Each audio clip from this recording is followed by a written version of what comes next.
Bom dia, meus caros amigos e amigas. Estamos aqui para fazer a nossa reflexão do Evangelho de hoje, um pouquinho atrasados, mas estamos aqui, acertando ainda algumas coisas aqui no nosso computador. Muito bem, vamos pedir ao Senhor a sua graça, a sua bênção para essa nossa reflexão de hoje. Em nome do Pai, do Filho e do Espírito Santo. Amém. Vinde, Espírito Santo, enchei os corações dos vossos fiéis, acendei neles o fogo do vosso amor. Enviai, Senhor, o teu Santo Espírito, e tudo será criado.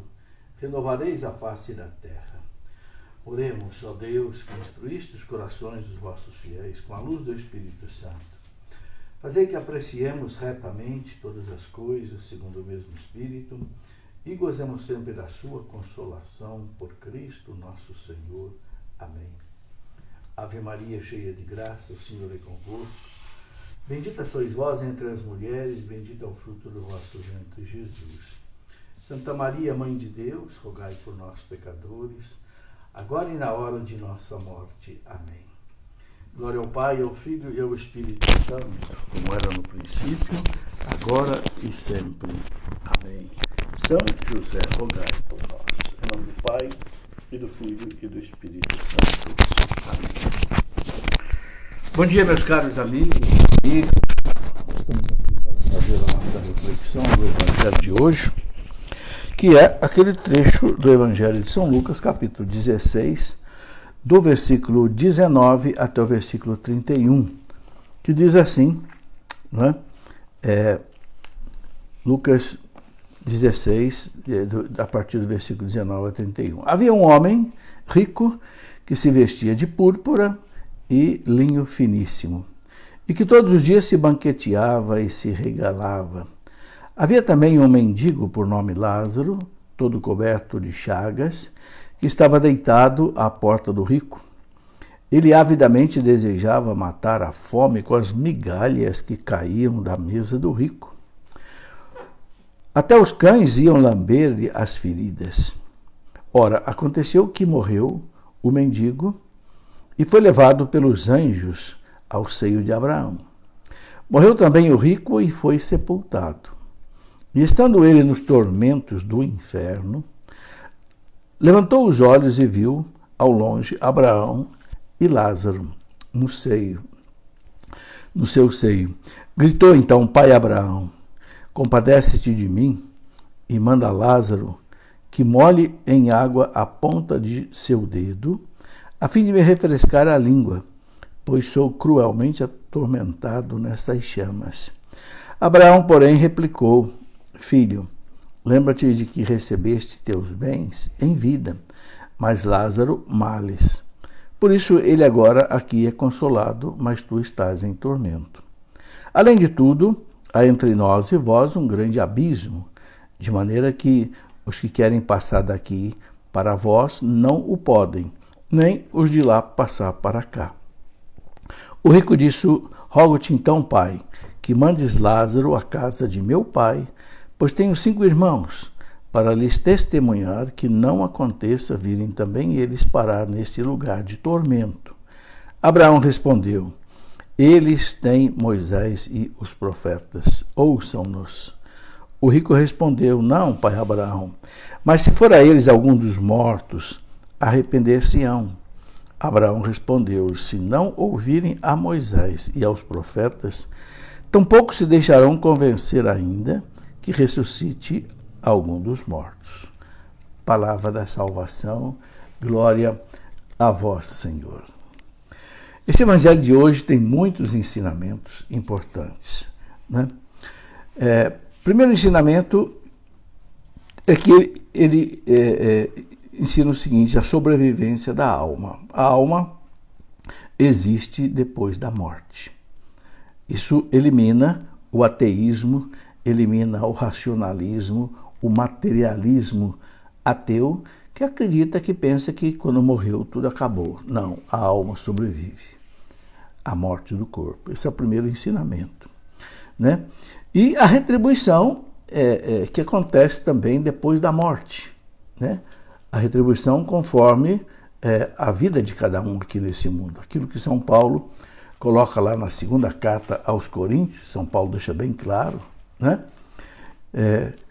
Que cada um de nós vai se apresentar diante do tribunal de Cristo para receber a recompensa ou o castigo conforme a vida que nós tivermos vivido aqui nesse mundo. Essa é uma passagem muito clara da segunda carta de São Paulo, a gente pode ver aí, né? No capítulo 5, versículo 10 de São Paulo, ele deixa bem claro, porque teremos de comparecer diante do tribunal de Cristo. Ali cada um receberá o que mereceu, conforme o bem ou o mal que tiver feito enquanto estava no corpo, ou seja, enquanto estava aqui nessa vida. Então, 2 ensinamentos básicos. Existe a imortalidade da alma e existe o nosso julgamento depois da morte, que é um juízo particular, que fala bem claro a carta aos Hebreus, também no capítulo 9, no versículo 27.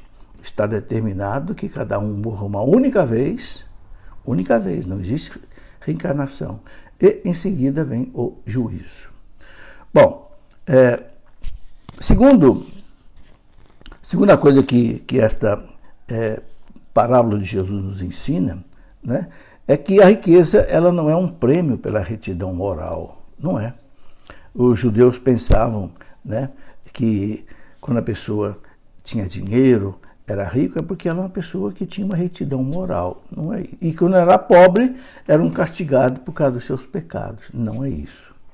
Então, a parábola corrige também, porque temos ali, vendo uma pessoa má, aquele, né, rico, e era rico. Então, a riqueza não é simplesmente sinal de bênção de Deus, e a doença e o sofrimento também não é sinal de castigo de Deus. Bom, esse é um outro ponto, né? Depois, mostra aí também a dignidade da pessoa humana. Aquele pobre Lázaro, né, ali à porta do rico, queria pelo menos uma migalha que caía da mesa lá. Mas o rico se banqueteava todos os dias. Olha que situação. E não olhava o outro lá que estava até com feridas, até os cães iam lamber as suas feridas. O que significa isso? O cão, para o judeu, ele era um animal considerado impuro. Tanto assim que os judeus eles não domesticavam o cão como a gente faz. O judeu eles não tinham um cão em casa como a gente tem, nem de estimação, nem para proteger a casa, não, porque o cão era considerado um animal impuro. Então, o pobre do Lázaro é cercado por esse animal impuro que ainda vem lamber as suas feridas, ou seja, sinal de muito sofrimento. E mesmo assim, aquele rico não olhava para a dignidade daquele homem. Então, a parábola quer mostrar para nós o seguinte: todos os homens têm igual dignidade diante de Deus. Cristo morreu por todos nós na cruz, sem distinção, né?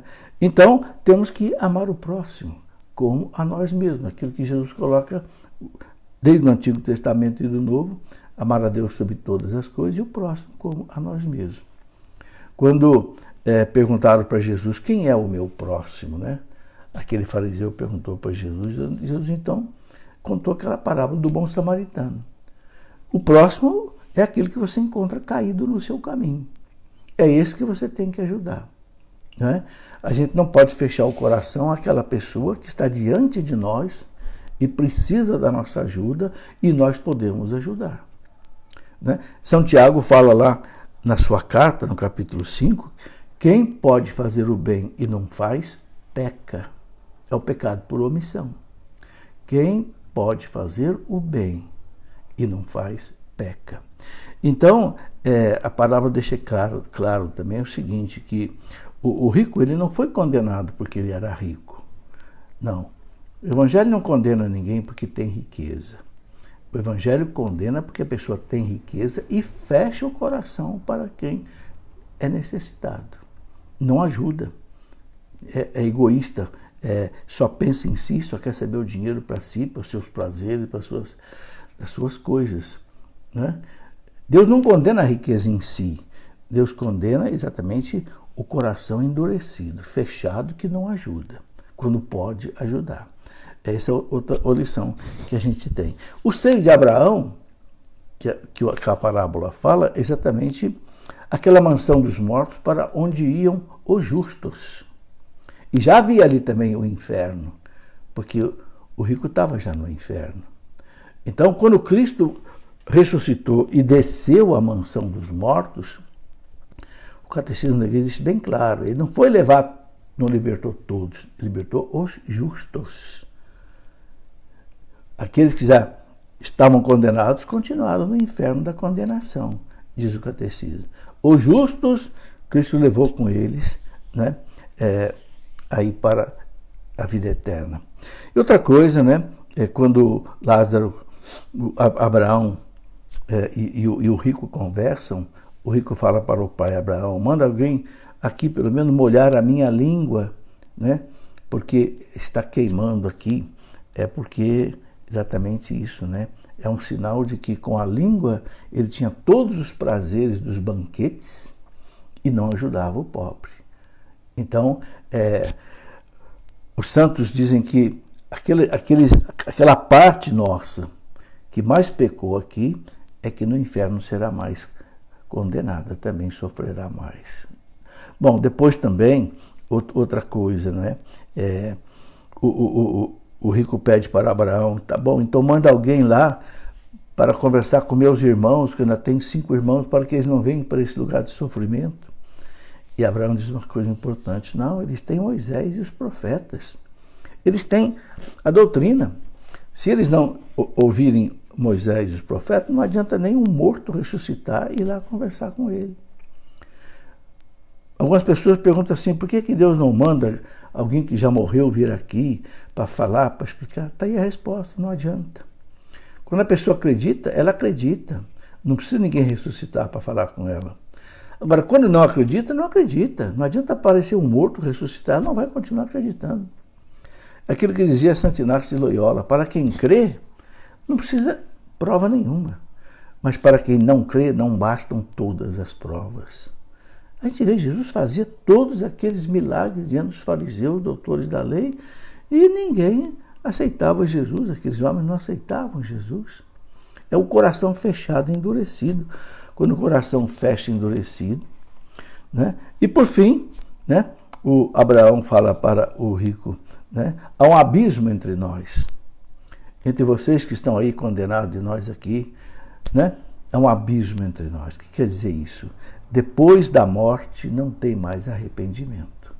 Depois da morte não tem mais oportunidade de fazer penitência. Então, a igreja ensina para nós com toda clareza, nossa conversão, nosso arrependimento, nossa mudança de vida tem que ser até a hora da morte. A morte fecha a cortina. Acabou o espetáculo da vida e não tem mais retorno, né?